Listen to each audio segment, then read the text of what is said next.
రీసెంట్‌గా యూట్యూబ్‌లో, ఇన్‌స్టాగ్రామ్‌లో బాగా ఫేమస్ అయ్యి, డబ్బులు సంపాదించుకుంటూ, పేద ప్రజల కడుపు కొడుతూ, బయోలో లింక్ ఉంది ఓపెన్ చేసుకోండి. టెలిగ్రామ్ గ్రూప్‌లో జాయిన్ అని చెప్పి, స్వయంగా వాడు హర్ష అనే ఒక యూట్యూబరు వాడికొచ్చిన డబ్బులతోటి గాల్లో ఇసిరేస్తూ కొన్ని వీడియోలు చేసుకుంటూ ఇన్‌స్టాగ్రామ్‌లో, యూట్యూబ్‌లో, ఫేస్‌బుక్‌లో అన్నిట్లో పోస్ట్ చేస్తున్నాడు.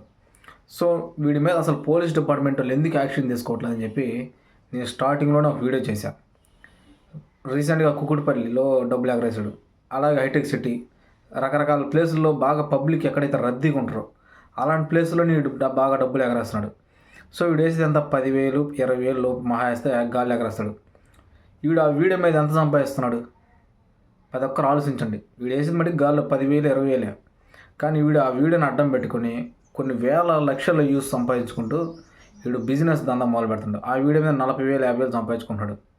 సో, ఇన్‌స్టాగ్రామ్‌లో మళ్ళీ ప్రమోషన్ అని చెప్పి టెలిగ్రామ్ గ్రూప్‌లోకి జాయిన్ చేసుకుంటున్నాడు. చాలామంది తెలియక ఆ టెలిగ్రామ్ గ్రూపుల్లోకి వెళ్ళి కొన్ని గేమ్స్‌కి అలవాటు పడి ఈజీ మనీకి పాల్పడుతున్నారు మనోళ్ళు. సో, ఆ బెట్టింగ్ యాప్‌లు గేమ్స్ ఆడటం వల్ల వీళ్ళకి మనోళ్ళకి రూ. 10 వచ్చింది లేదు. నష్టపోవడం తప్ప. సో, ఇప్పుడైతే మనోడు హర్ష గాడిని అరెస్ట్ చేశారు పోలీసోళ్ళు. సో, అసలు మన తెలుగు రాష్ట్రాల్లో ఉన్న ప్రజలు వీడి గాల్లో డబ్బులు ఎగరేస్తుంటే మనోళ్ళు తీసుకుంటున్నారు. ఓకే. ఎందుకంటే పేద ప్రజలు ఎక్కువ మంది ఉన్నారు. మనందరికి తెలిసిన విషయం. ఆ మెట్రో స్టేషన్ దగ్గర కూర్చొని పాపం ఎంతోమంది వచ్చేపోయే వాళ్ళందరూ డబ్బులు అడుగుతుంటారు. ఈడ గాల్లో ఎగరడేయడం వాళ్ళందరూ ఆ డబ్బులు ఏరుకుంటున్నారు. వీడికి ఎంత బలుపు అంటే వీడు బలుపు ఆంకరతో బలిసి కొట్టుకుంటున్నాడు.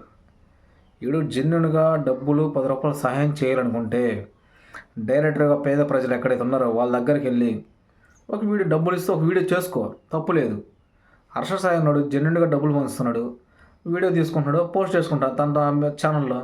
నువ్వు కూడా అలాగే నీ ఇన్‌స్టాగ్రామ్‌లో లేదంటే నీ ఫేస్‌బుక్‌లో, నీ యూట్యూబ్‌లో డబ్బులు పంచుతూ వీడియో తీసుకొని పెట్టుకో, తప్పు లేదు. కానీ వీడు ఓవర్ యాక్షన్ ఎట్లా ఉందంటే గాల్లో ఎగరేస్తూ వీడు వెనక కూర్చొని గాల్లో ఎగరేస్తే వీడి ఫ్రెండ్ ఒకడు బండి నడుపుతాడు.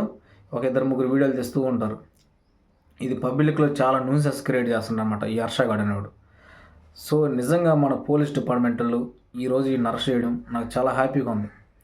నేను ఇంకా వీడి మీద ఎందుకు యాక్షన్ తీసుకోవట్లే అని చెప్పి నేను మొత్తుకుంటున్నా పోలీస్ డిపార్ట్మెంట్ వాళ్ళని. కానీ తక్షణం వీని మీద ఈ కుకుట్పల్లి సంఘటన జరిగిన తర్వాత పోలీస్ డిపార్ట్మెంట్ వాళ్ళు అలర్ట్ అయ్యి ఈ నా బొక్కలు వేయడం జరిగింది ఈరోజు. సో, రెండోసారి ఇలాంటి తప్పు ఎవడో చేయడు ఇంకా. ఎందుకంటే వీడికి లక్షల్లో వస్తున్నాయి వ్యూస్. వీడు ఆ లక్షల్లో వ్యూస్ వస్తుందని చెప్పి దాన్ని అడ్డం పెట్టుకొని గాల్లో డబ్బులు ఎగరేస్తున్నాడు. ఎంత బాధాకరమైన విషయం అండి. హర్ష సాయిని చూసుకుని మోటివేషన్‌గా ఆ ప్రొడక్షన్ బాయ్స్ ఉన్నారు. వాళ్ళందరూ డైరెక్టర్‌గా వెళ్ళిపోతున్నారు. పేద ప్రజలు డబ్బులు ఇస్తున్నారు, ఒక వీడియో తీసుకుంటారు. కానీ వీడి మట్టికి గాల్లో ఎగరేస్తున్నాడు. సో, వీడికి బెయిల్ కూడా రాకుండా చేయాలి పోలీస్ డిపార్ట్మెంట్ వాళ్ళు. రెండోసారి ఇలాంటి తప్పు వేరేవాడు చేయడు. ఈడు కూడా ఇంకోసారి చేయడానికి కూడా భయపడతాడు. Thank you.